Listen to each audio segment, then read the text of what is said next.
The Limping Woman by Pipnatius. You hear the uneven footsteps first. Drag, click, that's how you know she's behind you. The heel is broken off of her left shoe and she drags it across the ground with The Limping Woman by Pipnatius. You hear the uneven footsteps first. Drag, click, that's how you know she's behind you. The heel is broken off of her left shoe and she drags it across the ground with every step, a sharp contrast to the steady click of her still intact pump. "Help me," she whispers. It's an urgent, anguished plea. "Please, I'm hurt, help me. Don't turn around." That's when she gets you. Don't run. She still gets you, but this time, she's going to make it hurt. At least that's the rumor anyway. Every small town has at least one. A local urban legend that everyone knows and swears is true because their sister's best friend's cousin's neighbor's grandson knew a fellow who actually encountered it. Ours was the Limping Woman, so named for her aforementioned distinct gait. It was said that she was a teacher at the elementary school some decades before. Young, beautiful, and the victim of a terrible murder. She had been walking home to the house she shared with her parents one night after school when she realized she was being followed. She sped up and so did her pursuer, until both were running down this dark country lane with only open farmland on either side. Her heel broke and her ankle snapped and she fell and her pursuer became her murderer. It was a slow, torturous affair that left her beaten and covered in stab wounds, and when the killer was done, he just left her to bleed out beside the road. She wasn't found until the next morning, and by then, all anyone could do was search for the person responsible. While some believe the man was caught and dealt with not long after, others think he or she is still at large in the Limping Woman. As the victim came to be known, won't rest until her killer is caught. I was always skeptical at best of the story. I'd passed the spot where she was supposed to appear 100 times without incident, as did everyone else I knew. If a murderous ghost lived there, I was pretty sure I'd have seen her. I said as much to my friend Steffi when she brought up that a friend of a friend of a friend had met the Limping Woman during lunch at school one day. It's true. She was out on the old highway a couple nights ago and saw her. Steffi insisted stubbornly over our sandwiches. If she actually saw her, wouldn't she be dead? I asked. I thought you weren't supposed to turn around. Hurt her, whatever, you know what I mean, Rena. Sure, I said with a roll of my eyes. It always frustrated Steffi that I didn't share her willingness to believe the unbelievable. So how'd she get away? She said the words, duh. Oh, right, the woman's last words. Last words we all somehow know without ever having caught the one person who would have heard them. We know them because the real killer was never caught. He told people who told other people, and we all just magically knew to use them to ward off being killed. I finished for her. Steffi frowned. She loved all things spooky and supernatural and had spent a lot of time researching our local legends, especially the Limping Woman. It's not magic. It just reminds her of her own mother and she gets distracted by her grief and leaves you alone. Okay, I said, hoping that would be enough to put an end to the topic. It was an argument neither of us would win, and I didn't feel like getting into it again over whether or not a ghost was real. At 15, it was starting to feel silly. Steffi, however, wasn't going to let me off so easily. They say she remains because they got the wrong guy and she's angry about it. Like everyone knew it but no one cared because they wanted to blame someone. Don't you feel at least a little bad for her? She's still waiting for justice after all this time. Steffi, she only goes after people who don't believe in her. You know, I didn't like the way Steffi said that, like she had an idea forming that I wouldn't approve of, and I shook my head. Whatever it is, no. We could go out there. Out to the spot she haunts. No, don't be dumb, I said. You don't believe anyway, so what's the big deal? I walked past there a lot, okay? Nothing's ever happened. Have you gone after dark? Steffi had started to smile. No, but so what? That's when she's active. Going in the day doesn't count. This is dumb, I said again. We'll go tonight. Every argument I had was met with questions of whether I was too afraid and Steffi mocking me for being chicken. She kept it up for the rest of lunch, through our shared science class, and then passed me notes in the halls between classes after that. By the time the final bell rang, she had won me down. But not because I believe she's there, I made sure she knew. I'm just going, so you shut up. The sun set just after 5 that evening. At 7, we met up on our bikes in front of my neighborhood.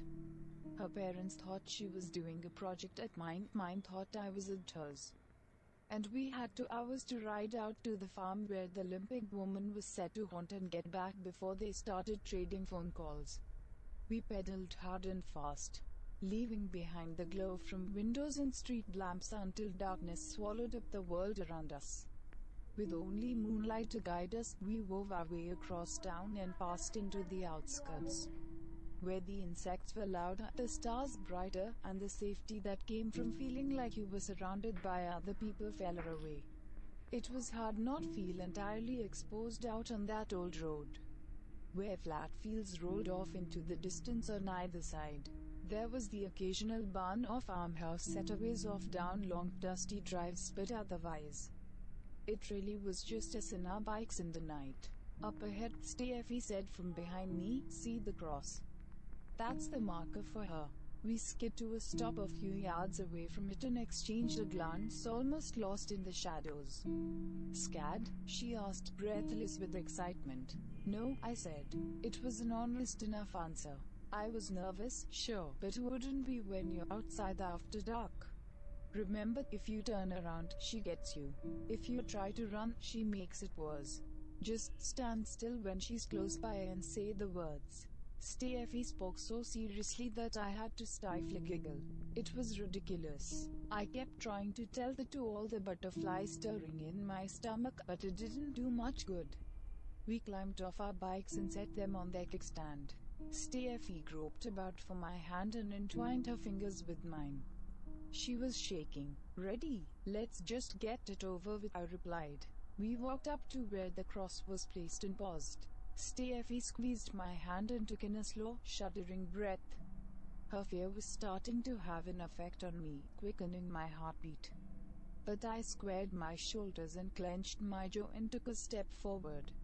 We crept along the roadside, careful to keep our eyes pointed straight ahead. Steffi kept reminding me in a trembling whisper that looking anywhere else could lead to trouble. A minute or 2 passed. It couldn't have been long, despite feeling like it. And nothing seemed to happen. My fear began to ebb, replaced by an admittedly relieved giddiness that I had been right, and I almost turned to Steffi to say, "I told you so." And then I realized how quiet it was. All the insects that had been singing loudly when we arrived had gone silent. There were no distant calls from nightbirds, no breeze passing over us, nothing. Just the sound of our own breathing. To my surprise, Steffi sighed, disappointed. I wondered if she realized how quiet everything had become.